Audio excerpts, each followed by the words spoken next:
Welcome everyone. Thank you for joining us for this webinar today on seismic detailing, which is held as part of the Victorian Building Authority's Practitioner Education Series. My name's Matt Waters. I'm the Senior Manager of Technical and Regulation. Before we start, I'd like to begin by acknowledging the traditional owners and custodians of the land on which we meet today and pay my respects to elders past and present. I extend that respect to Aboriginal and Torres Strait Islanders peoples attending this session today. Before we begin, this session is being recorded and a link to the presentation will be made available on our website, along with all our previous webinars in the Practitioner Education Series. So if you haven't seen any of them, I encourage you to get along and have a look at the other ones that we've done as part of the series. We've set time aside at the end of the presentation for questions. However, I'd like to draw your attention to the Q&A icon at the bottom of your screen and encourage you to type your questions here throughout the presentation. We will be attempting to address as many of your questions in the time that we have available. You can also vote and comment on the questions that you're most interested in. So they pop up and we can see what ones you're interested in hearing about. Your feedback is also extremely important. So after the presentation, you'll be sent a short survey. We really value any feedback that you can provide about the presentation, future suggestions on webinar topics. So please do the survey. Thanks, Bayer. As Victoria's building regulator, the VMIA is committed to ensuring a confident and thriving industry and leveraging the technical expertise and lived experience of our stakeholders. To that end, today's webinar about seismic detailing for residential and commercial properties will be delivered by Dr. Bayer Zaglul, the VBA's Principal Structural Engineer. Bayer works closely with the VBA State Building Surveyor, Andrew Cellini, in improving outcomes of the Victorian building industry, assisting with responses to industry needs and helping shape and implement future industry reforms. Bayer's directed and strategically planned major multidisciplinary building and civil works projects, including multi-billion-dollar transport, health, and water projects. So welcome, Bayer.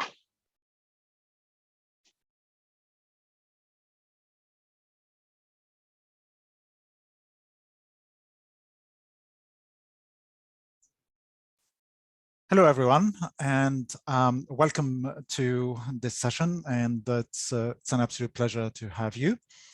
The intention today is not to go into seismic design. It's actually about seismic detailing. If you can satisfy the seismic detailings, you should be all right in an interplate country like Australia to survive earthquakes and seismicity.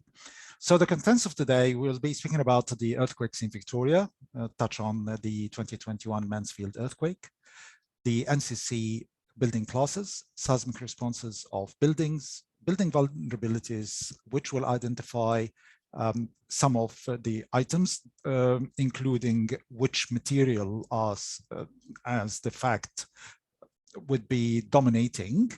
In this case, it will be the unreinforced masonry, the URMs, and the others, timber, apartment and the public blocks, and the others. And we'll cover as well the parts and components. So Victoria is actually part of the lovely good Australia. And Australia sits in the midst of the Australian tectonic plate, which makes it largely not suffering from many seismicities, but they do happen. The earthquakes that occur in tectonic plates happens due to the buildup of stress in the fault lines. And there are two types of fault lines, one that are very close to the interplate boundaries. These are really producing larger earthquakes that consume about 90% of stresses in the lithosphere of the soil, of the earth. And the intraplate ones that generate moderate earthquakes, less than 7 in magnitude, and they about 10%. Victoria has a significant number of intraplate fault lines, and Victoria had 19 strong earthquakes since 1985. So this is what I meant by the tectonic plates. This is the child invention of Alfred Wegener, a German scientist in 1912. He watched the lovely good continental drift, and he postulated that we might be sitting on plates that carrying the continents of them on top, moving from being Gondwana land and expanding and moving. For your common knowledge, India used to be right next to Africa in here, and it moved all the way up there, hitting the Eurasian plate, causing the rise of the Himalayas, our highest one on Earth.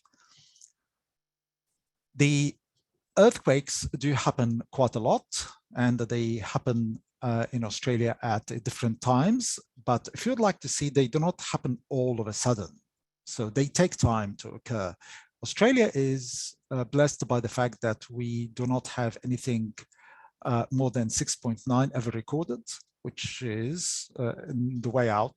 They will be much away from the big centers, except for one that happened in Adelaide and raised close to Adelaide actually, and raised a significant amount of alarm bells, and also in Western Australia. Even Newcastle wasn't that big enough, but it happened at the absolute wrong time and caused problems. The earthquakes will always have the tendency of occurring over span of time in different places. So you're never finding it almost happening at the same spot twice, almost, because that area had relieved itself out of the stress. So it moves to the next one. If we go and remember what I meant by we have fault lines, these are the fault lines. These are the majority of the major fault lines in Victoria, and you'll have a significant number of them around the Strzelecki in ranges in Latrobe. And this actually would be the highest spot for earthquakes in the next era, as had been identified by the newest seismological surveys, and as well as in Otway Ranges. Mind that one, that is actually Selwyn fault line. And the Selwyn fault line, which is that one, actually extends all the way until Narrewarren. And it is in about, at that point, about 40 to 50 maximum kilometers away from Melbourne, CBD. And there are others that are closer, but they are not very high in magnitude they can produce. Earthquakes in Victoria, we have that significant number of them on record, including the latest one, which is the Mansfield one in 2021, 5.9. And the one before that actually was the Maui or Gippsland earthquake. That was 5.4. It really pushed some of the infrastructure assets in Latrobe Valley near the brink of failure. The factor of safety was only kept there by 1%, really 1%. It's very worrying. Mansfield earthquake is a very funny earthquake in the context that it happened and it consumed almost all of its energy in 3 directions. So it had a rupture along its fault line that was moving both in the north-northwest and the south-southeast, as well vertically on the plane. So that's the reason why it produced 5.9, which is quite significant. If you recall 5.9 versus the 6.2 in Christchurch, which is the Port Hills earthquakes, the Port Hill 6.2 is actually about double the 5.9. Remember, it is a logarithmic scale base 10. But the one in Christchurch, the 6.2, which is double that one, was about 6 kilometers away from Christchurch CBD. This one was 127 kilometers. It's too far. That was our good luck in a way. So the seismic waves, generally speaking, because of the distance, they are attenuated, and it depends on the soil formation they go through and the direction of the rupture and the frequency. The Mansfield earthquake caused limited damage, primarily to parapets, as we have seen in Chapel Street, and that was for unreinforced masonry buildings, ERMs, chimneys, and some dislodged roof tiles, and some damage to the upper story corners of the walls. We've been lucky that we've been in lockdown. We would like to now to look into the NCC building classes. So NCC defines the class 1 buildings for the domestic ones, which is our normally called the residential ones, the resi. And they are largely built in timber. After that, we have the other ones, the class 2, which is the apartment blocks, class 3 residential buildings, class 4, class 5 office. Largely, they are largely concrete, except maybe for class 4. And then after that, we have class 6, which is retail, 7 car park warehouses, and that also can be along with class 8, which is factories. Largely, these 3 are steel construction, largely, but not necessarily, can be also concrete. And back again to concrete structures, class 9, which sits with the other top ones. And class 10 is the non-habitable structures like garages. What is the regulatory framework? NCC lists the Australian Loading Code as a deemed to satisfy for all buildings. And when I mentioned the word all buildings, it covers both, actually, the seismic actions that would be experienced by the structural and the non-structural elements. But if we look at class 1 domestic buildings, their height has to exceed 8.5 meters. Largely, that is the reason why people avoid getting higher than 8.5, and they stick with less than that and avoid to fully design it. If it happens, it has to be designed as a importance level 2. And when we are going to look into how we are doing that, there are different areas that would be covered by the code. And the design in Australia is largely using limited ductility, displacement ductilities. It doesn't jump into large allowed ductilities. So the maximum we can get in Australia for displacement ductilities is something of the order of 2. Maybe you can push it a little bit more. If you push it a little bit more, you should be using the New Zealand codes because they are the ones that are going to help on that day. Seismic response. If the wave would come and arrive and starts the seismic wave to shake the building, it will force it into sway modes largely. And this is the fundamental one that consumes about 70% of the energy, followed by the second one, which actually is twisting like that. The third one, I don't have 3 joints in my arm, so I can show it to you. And it twists in that form. Plus, this is in one direction. There is exactly the same in the opposite direction. Plus, there is the torsional ones. And there are higher ones. Higher ones will totally disappear past 5 or 6 kilometers away from maybe even 7 max from the hypocenter. That was the case with Christchurch. Maybe people do not understand the fact that Christchurch CBD received a vertical component of the earthquake that usually never been seen except in near fields, which is less than 10 kilometers. That was about 2.5 the gravitational acceleration. In other words, it lifted buildings with a force equivalent to 1.5 the weight of the building, then left it. And it was disastrous. Near field events are extremely dangerous. Now we are having this lovely, good animation of the sway modes, the torsional modes in 3 dimensions. So this is to give you an idea of what would be happening with the structure during an earthquake event. We are not going to see that in Australia, so don't really look into that. It would be so subdued, so little. Don't worry about that. If you are going to consider the response, so in the direction of the y, which is that direction, the sway, which is the fundamental mode in that direction, would cause higher stresses, and depends on where it is. By the way, earthquakes are not forces. Earthquakes are displacements. Try to think of the following. You are a person that now standing, got on a bus or train, standing, and the train started to move, or the bus started to move.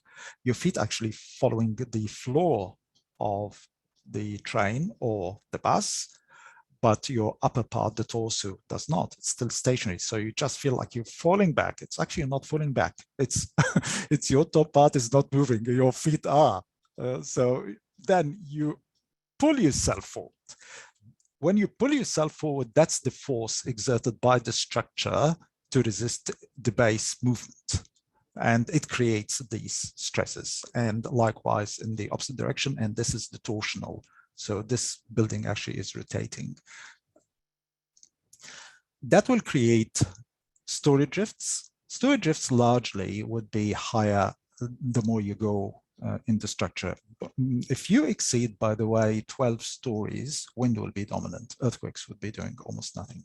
Wind will take over at 15-story high. Definitely, you would not even bother yourself with the seismic design. You do the seismic detailing, the extreme seismic detailing, but you design actually more or less to wind for lateral stability. However, interstory drift, which we are going to speak about a little bit, does not occur at the top. It usually happens around the midsection, about 1/3 high, where you get the maximum or half, or in very, but the longer the structure, the shift would occur. And it depends on how the building is designed. Building vulnerabilities. Buildings are negatively affected by displacements, particularly if they are on weak soil. So weak soil conditions will amplify the ground movement. It is like a jello ball. If you shake it, it shakes too much. The foundation movement and uneven settlement. This is a major problem if you are going to consume significant amount of the capacity of the building due to the movement of previous movement by the foundation, or having an uneven settlement. Actually, it takes some of the reserve capacity of the building and makes it more vulnerable. Coming back, primarily building vulnerabilities are function of the build material. Masonry, for instance, particularly the unreinforced one, URLMs, timber, steel, and concrete. Identified vulnerabilities, the unreinforced masonry, URM buildings, facade, parapets, and gables, chimneys, they are all a high risk to populace. Shear failures in buildings completed prior 1979, and that is the date where the onset of seismic provisions were introduced. Some of them actually include emergency management response buildings, which is really dangerous. Because if a big event like a big earthquake may happen, we might not find them. Also, non-compliant buildings, components like including the emergency safety measures, like firefighting, and others that can be more detrimental, like cable trays. You can lose all power all of a sudden, and you can't really do a lot about it. Also, you need to make sure that the egress is not interrupted. If it is interrupted, that would be due to dysfunctional doors, windows, or collapsed suspended ceilings or cable trays. These can really cause havoc, wreak havoc on the building and people to leave the building. So the bottom line for the design philosophy is the building can undergo large displacements and do a lot of things, that's fine, but it is not to collapse. And that would allow people to leave the building safely. if you look back and reflect on the fact that many governmental and large buildings in Victoria are URMs, like Parliament House, Treasury, Melbourne Exhibition, emergency services like fire stations, Melbourne Fire Station, Alder Hospital, Royal Iron Ear, a lot of them are actually URMs. And Royal Iron Ear is a 6-story URM. It's really a worrying one. They are building a new one, thank goodness. So we are getting out of that at some time soon. The stability of URMs in general, in absence of reinforcement, is maintained via gravity and the mortar joint. Lateral movements, particularly like earthquake and wind, along with the soil movement, really compromise the stability of URMs. This is an eye-opening fact. We have 1.26 million URMs, residential buildings in Victoria, and it spans everywhere. Monash, Moreland, Darebin, Yarra, South Gippsland, Wellington, and it is not only in Melbourne, it's everywhere, Warrnambool, everywhere. So, for instance, Monash, LGA, has about 62,000 URM residential buildings. Then they need a little bit of attention. Similar story, but at a much lesser quantum, would be the commercial URMs. And we have about 46,000 of them in Victoria. And they have also a big distribution. And here's Yarra, where we had the South Yarra one collapsed, and we have about 3,000 of them over there. Same story, but at a lesser number again, 27,000 industrial URM buildings.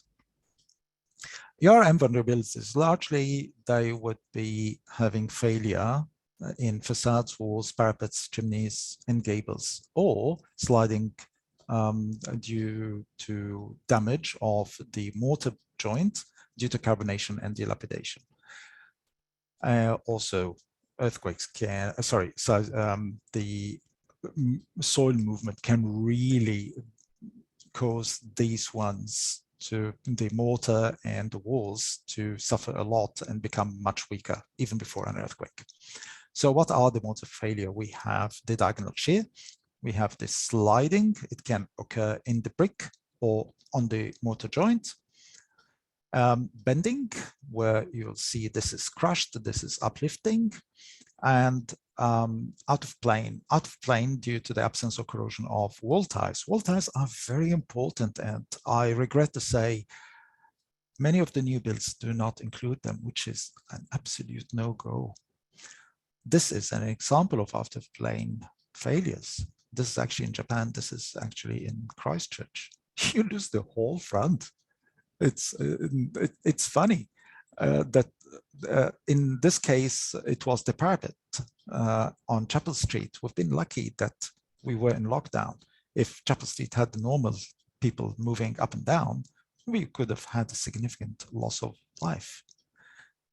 The end gables, they are not tied, so they can move along the ridge, and they can hit the end gable wall, crushing it, like what has happened in here and there. And also the chimneys can do some. You can see parts of the chimney on the roof in there.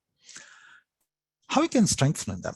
There are many methods available for us now. It has been in development for the last decades, 2 decades largely. You can post-tension the walls. You can apply FRPs to the base, like a wrap at the base of the wall or on top of any openings, and as well to strengthen the parapet or the top parts. Parapets and end gables. Parapets, you can use an angle brace. You can do other things as well. You tie it back.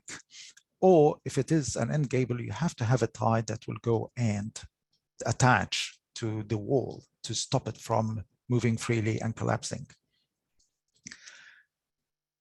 Class 1 buildings, which are largely timber, if the building height is less than 8.5, there is no seismic requirements.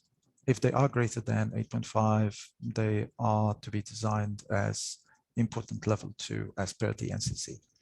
This will be transferred to the EDC equivalent in the code. There's a lovely good table that will tell you which one to be following.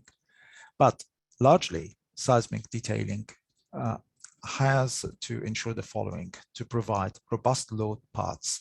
You have to take the load from the roof all the way down through the wall diaphragms, through the walls, until you lay it down to the footing.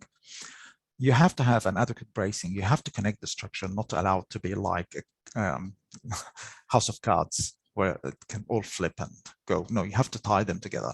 Diaphragm action in stories and roofs, they are very important. Out of plane stability of appendages, such as veneer cladding and end gables and parapets if you have. This is an example of a failure. Watch out that this is a timber building. Actually, this was a Japanese analysis of a building that collapsed.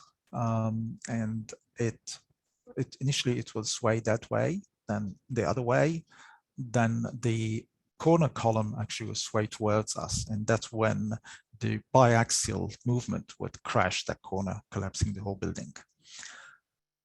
This is Kobe 1995. It's very synonymous to what we have in Australia. We have heavy roof and timber buildings. We have tiles on top that are very heavy. We have lollipop structures. The heavy weight is at the top, like a lollipop. So they can crash and damage the top story. But if you brace them well and do every single thing right, they are not going to collapse. But if you miss that in the lower story, you will cause that soft story and you collapse the building at the bottom part, on level 1. So what I meant by load parts, you have to take the loads from the roof, from every part, from every element. You need to take it to the subsequent one. In this case would be the top plates, for instance. And you have to ensure the connection there, that it is intact, solid, and also you can't have the top of the wall moving freely. So you have to tie it down to provide the top of the wall with lateral bracing, which is the diaphragm action.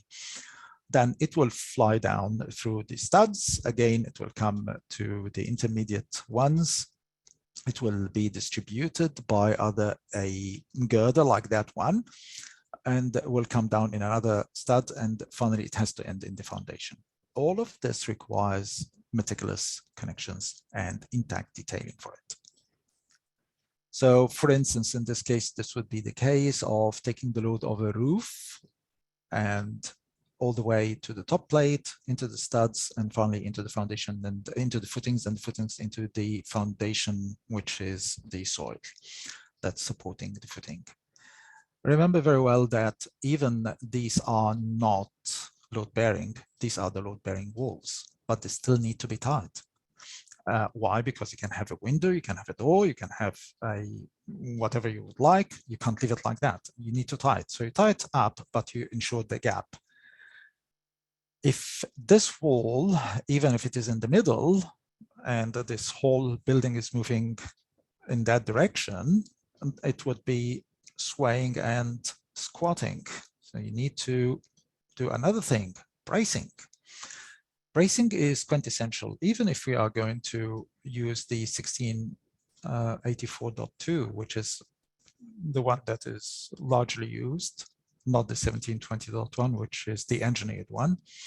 The code clearly calls for bracing and gable bracings. Many times I've seen none of them. And the bracing for the top story, actually there is a diaphragm action in here. And this, if you satisfy that one, now you have a full diaphragm action to the top of the wall.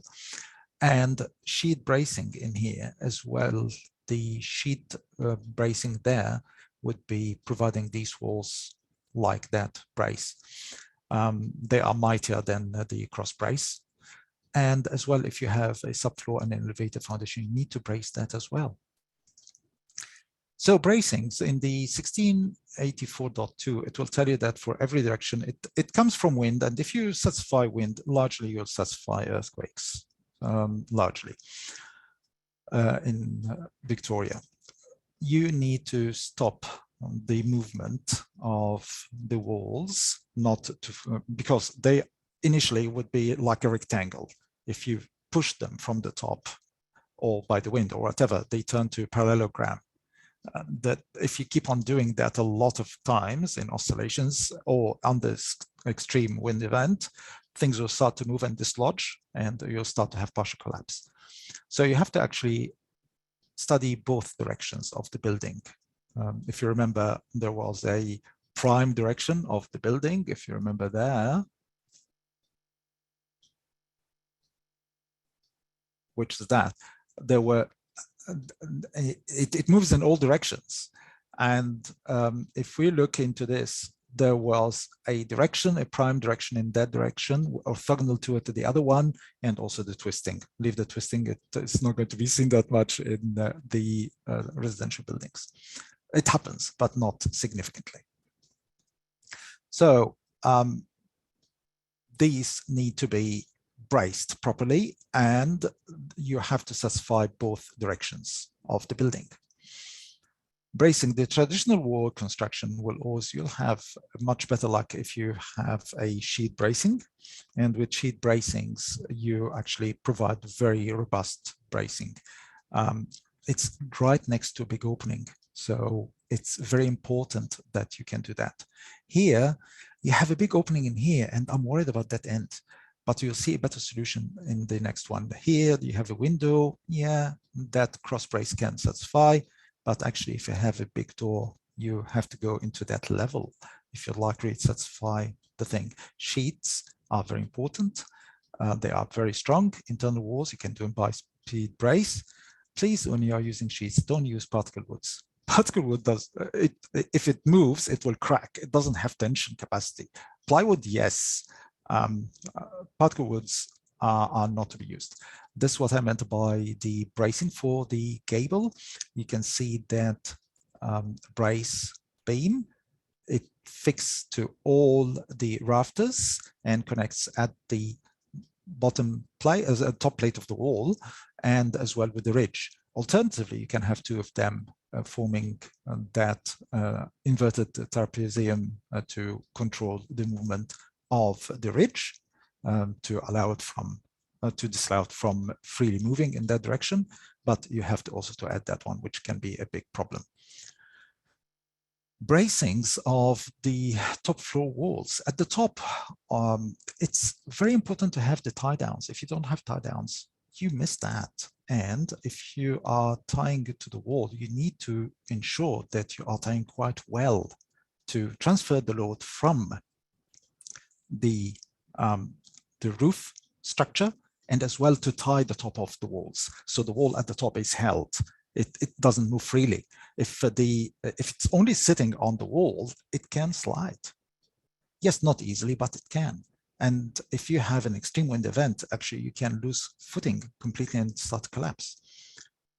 Also, wall ties are always missed, and it's a pain when you see that happening.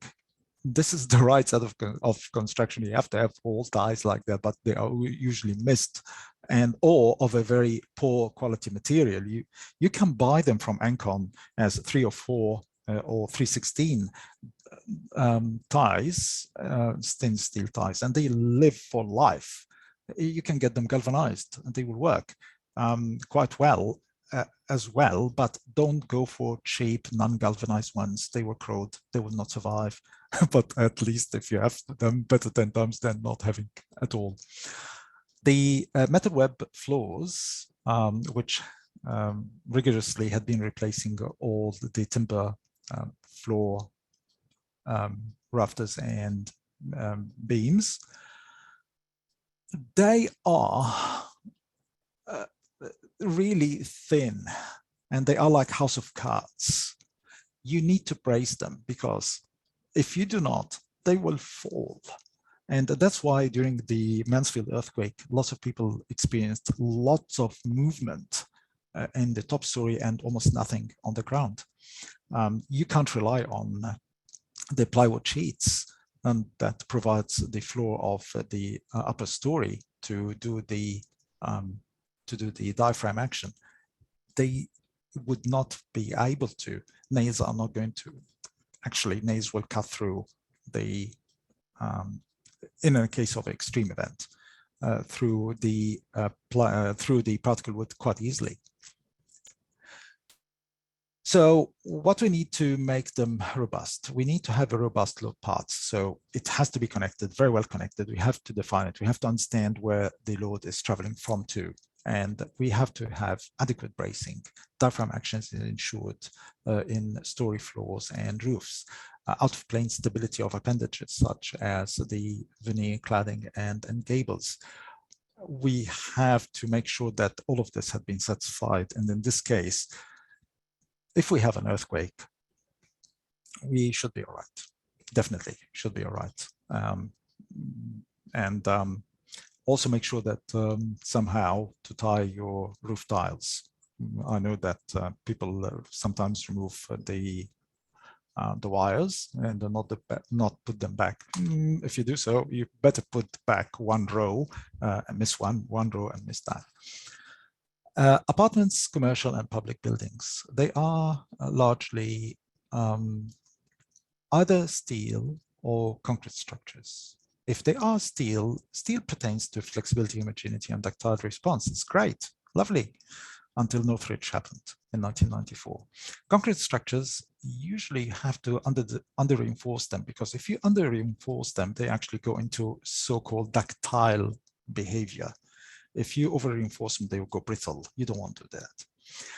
So that's the concept. But now going down to here, the capacity design, to do the design, you need capacity design and ductility 1.5 to 4, and set 4 is very hard to achieve in Australia. Even in New Zealand, we use a different kind of steel. It is actually the class E, class earthquake. In Australia, we use class N, which has a different behavior. Very shortly, the class E, the whole cross section is behaving similarly. The class N, only the annulus outside is acting with the strength. The center is to support it. So they are different, and that's why achieving higher ductilities in Australia is next to impossible unless that's in concrete structures. You have to maintain strong column weak beams. So you have the hinges in the beams, not in the columns. If you have it in the columns will collapse. It will turn to mechanism. And when we do the displacement ductilities mu, that reduces the load by 1 over mu. So if I am using ductility 2, then my design for plastic response is actually for half. So I took half out. Yes, I will cause some damage, but the building is not going to collapse. People will get out, and we might not see any of these earthquakes in our lifetime. It is 1 in 500, which is the 10% in 50 years. By the way, there is a drive to go to 2% in 50 years, which is 1 in 2,500 years. Even that, with the new seismic studies in Australia, is not going to make much difference, by the way. Plastic deformations is fine. However, you cannot, under any circumstance, allow shear failures. Lateral stability has to be maintained, and you have to look into this. So, for instance, this is a walled structure that's maintaining the building stability laterally. You have to make sure that it is going to stop the sway from being excessive. And this is what I meant by a hinge in the column. This will go to collapse. You can have it in the beams at the bottom. Yeah, we confine for that. And that would allow it to go to ductile behavior because it is in flexure. If you allow any other thing, it will go in shear. If it goes in shear, it is sudden. These are the acceptable methods of lateral stability in high rise. And so this is the moment resistant frame, which is shear. This is the bending one, which is the shear walls. And this is a coupled system. This is how you transfer the loads from the top to the bottom. If you have a basement, you actually have one major one, and this has to be very well designed for high stresses. Under the podium level, you need to have very good, robust detailing for the connections in here, because it has almost all the lateral forces of the building going through here. The apartment and commercial and public buildings, the mode of failure, if they would fail, largely it would be due to shear or buckling, not in flexure. Flexure is too forgiving. And the horrible thing about shear and buckling, it happens all of a sudden. It doesn't give you even time or warning. Also, there are other modes, which like the tension shift and loss of bar or anchorage for the reinforcement in steel. Northridge, that has been lost. Why? Okay, fine, because everyone was thinking, oh yeah, it's flexible, flexible, flexible, until you come to the bracings or the joints. These are not really that flexible. They can all of a sudden do a high level of shear, and they can break all of a sudden without lots of warning. You hear a big bang, sound like a bomb went off, and they snap. This is also the same story with columns, because their reinforcement weren't enough. And again, it will go with a big bang. You actually don't want to be standing next to it. This is what I meant by buckling. Buckling in steel. This happened actually in Northridge, which was quite demoralizing. And if you do not provide enough sufficient transverse, you are going to see these things. And now, if it is at the ground story, I will accept that. But if it is higher, ouch, second story and above, this is a mechanism forming. This whole building can collapse. Shear walls, generally speaking, will show a different type of failures. Largely will be diagonal shears. Mind this arrangement. If you're having this connection, you better have the head of the bolt at the top. So even if it becomes unscrewed and the nut is no longer there, you still have the bolt there stopping it. So this is one item which I wanted to attract attention. These are the different modes of failure of the shear walls: sliding, fracture, diagonal, hinge and sliding, crushing due to bending in the corner.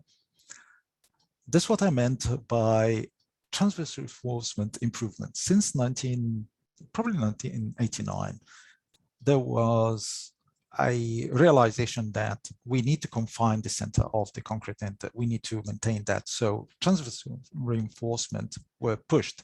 And this is the progression between 1992 all the way to now.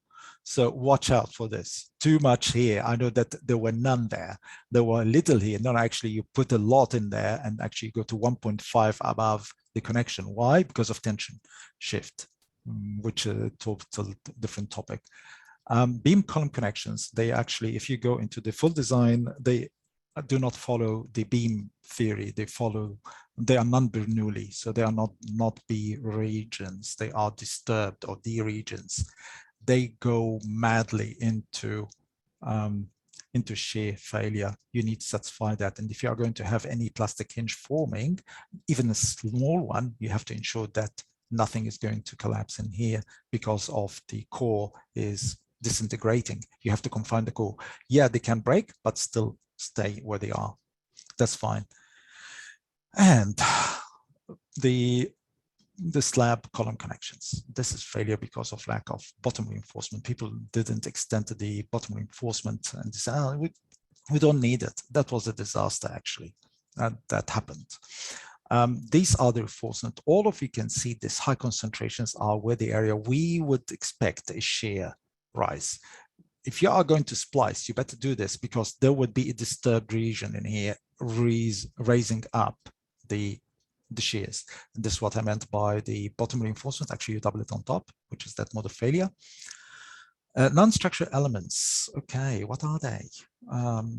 They are to be satisfied according to Appendix 8 of the code, and they will be designed to the same EDC of the occupying building. They will include cable trays, HVAC ducting and equipment, firefighting equipment, hydraulic components, raised floors, suspended ceilings, fire and party walls. Interstory drift, I've been talking about it. What is it? Okay, we have that floor and the floor above. They are not following each other. They are not moving like one party. And actually, the wave propagates through the building. So that one can be doing this and the other one underneath it is moving in the opposite direction, or vice versa. So you have an interstory drift. This would, if you have an integrated panel, the panel would be actually suffering a lot. If you make it available to move, then you would allow it to move. It doesn't mean that it will fall, but you allow it to move, and you will avoid what known creaky bending syndrome. This is, for instance, a partition thanks to collaboration with a number of good people. They have provided me with this lovely good slide, and it covers the partition walls and cabinetry. The movement has to be stopped, but you can't fix it. If you fix it, then they would go into the scenario of that, which you can't really, because they are non-structural. They don't have the capacity, and you can't allow them to take any vertical loads. Cable trays and suspended ceilings and firefighting sprinklers. By the way, this was at my lovely good University of Canterbury collapse after the earthquake of 2011. The building survived, but people had a big hard time getting out. Yes, it happened at a good time, but it was quite good. Anyway, that's all for today. Question and answers, and off to Matt.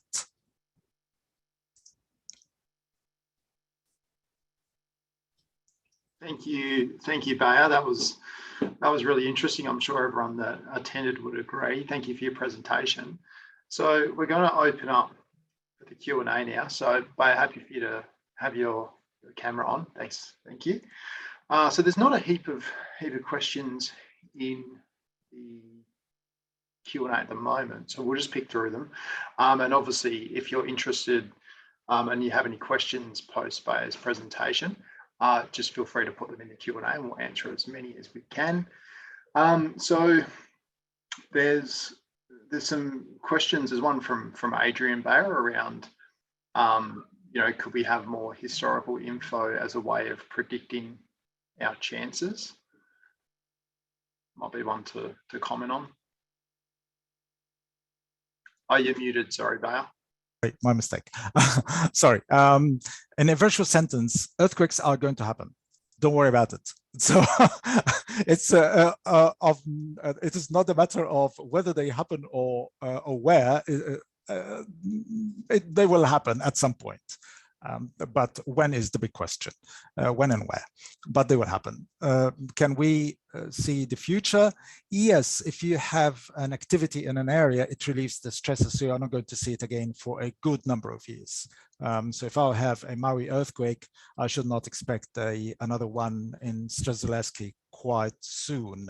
But in maybe if we go about 100 kilometers away from it, yes, it can recur. And it follows the fault lines. Fault lines are formed due to the tectonic movement. And until it reaches a point where that tectonic plate can't handle any further, so it snaps. And also it happens due to the difference in the geological domains. Different geological domains would cause the fracture and will create that fault line. So yeah, the answer is we can learn about earthquakes and behavior in different areas, and we can move it to our current place and get the best lessons from it. Thank you. Thanks, Bayer.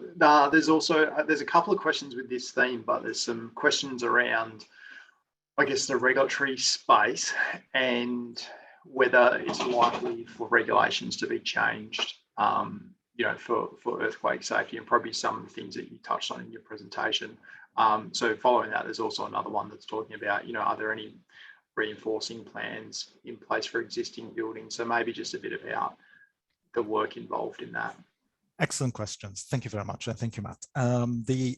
To sum up, any regulatory change would mean that retrofit and upgrades must follow. That is not going to be a lovely good thing accepted by the populace and everyone. However, they are quintessential in some areas, and some of them, particularly for any buildings that have been designed prior to 1979, that's very important. So what we intend to do is the following. We are going to provide guidance to people in the next few months and years, telling them of what they need to do, and it would be the low-hanging fruit that can be captured first, like parapets, unenforced masonry parapets. These need to be stabilized as quickly as possible. They are not going to break a bank. All the existing buildings can be checked, but you have a major problem here. That major problem comes from the fact that we do not have the design documentation. And we have to guesstimate actually their capacity, which is not really nice in any way or form.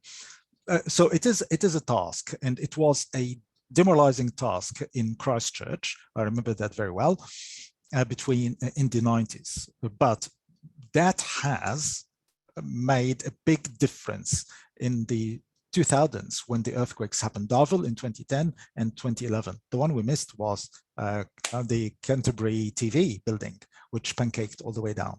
We missed it, but we didn't lose a lot in that context. So coming back to the very last thing, can we really expect that things are going to change? Yes, but I can give you a very good hope.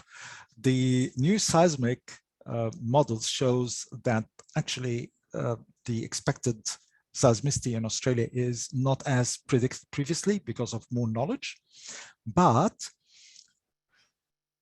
it requires better detailing, and that is going to be provided in more rigor in the design codes. That would come to help. And if you satisfy every single thing, not cutting corners, not missing bracings, not using the wrong things, not missing tie downs for roof structures, not doing this and that, you will survive. I hope if we do the right thing, everything in the end would be sort of right. Back to you, Matt. Thank you, Baya. There's a couple of questions about, there's one which asks for some comments on some things like suspended ceilings and light fittings. So maybe a bit of, this is a kind of a common one we get, so maybe some comments on that would be good. Thank you. They are problematic. Suspending ceilings, you have seen the one in Christchurch, University of Canterbury, my beloved University of Canterbury. This was a disaster. You can't really expect it, but as long as you are going to do it as the proper design, if people, you are not going to get suspended ceilings in a low-rise class 1 building. You are going to get in a proper building. So if you do so, you usually have a, particularly in new ones, you'll have the design and you have to accommodate for the design requirements provisions, and you would have, you can get the accelerations, then you go to section 8 and you can do one of two methods of design. You need to detail it. You need to detail it. It's not only like a suspended inverted like a pendulum. You have not to allow that to happen, and you can't really fix it to the wall, because if you fix it to the wall, it would start to bend at the edge and would collapse. You have to have a way for it to move, but at the same time, so you have to have sliding connections at the walls to limit its movement. You have to allow it to move, but not too much movement. And these details is actually one of the major reasons of concern for us for the time being with the current systems implemented in Australia. And we are working with the manufacturers to improve that. Back to you, Matt. Thank you, Baya. We've probably only got time for one more question, I imagine. There's a question about the implications for non-load bearing walls, such as window walls and curtain walls. Yeah. Window walls, curtain walls, fire safety, and all of that, you need to keep them in place. So in a virtual sentence, you can't allow, if I have a door on a non-load bearing and I smash the door, slam the door, I will collapse the wall if I don't tie it at the top. You actually have to tie it. But you have to make sure that that tying does not transfer loads to it, vertical loads. If you use rigid top tying and without any gap or anything, that's not anymore a non-load bearing. You are changing the load parts completely. You are making, particularly in class 2 buildings and as well as 9 and the big ones, you are causing havoc in the system. So you have to have a connection that would allow the wall to have a little bit of slide, so you don't turn it into a fixed panel as I showed. And at the same meantime, it does not allow it to get out of plane. Out of plane is a big no-no. You have to stop out of plane. But along plane, you have to allow it a little bit of movement. Otherwise, you'll end up with creaky building syndrome. Again, it is something that we are raising with the current manufacturers for these connections, and hopefully we are going to improve it with time. Thank you, Bayer. Thank you everyone who's posted questions in the Q&A. It got a bit overwhelming actually since I've said that. So what we'll be doing is we'll be responding to all the questions that we haven't answered, and we'll post that up along with the presentation online. Yeah, a couple of questions about that, so we'll certainly be doing that. Just wanted to say thank you everyone for joining us today. We hope you enjoyed the session. I think it was fantastic. If we didn't, obviously we didn't manage to answer a lot of questions, so we'll get back to those ones we haven't. If you could please take the 2 minutes to complete the survey, that's extremely valuable to us. It gives us valuable information for us to do these sessions in the future, so please fill that out. And we'll be holding our next Practitioner Education Series webinar on Thursday, the 7th of July at 1 p.m. And we've got members of our proactive inspections team, and they're going to be discussing some of the most common non-compliance issues they find during both building and plumbing inspections. So please head to our website to register for that. Thanks. One quick thing, Matt. Also, it's very important if you have these questions to send it to Tech and Reg in VMIA.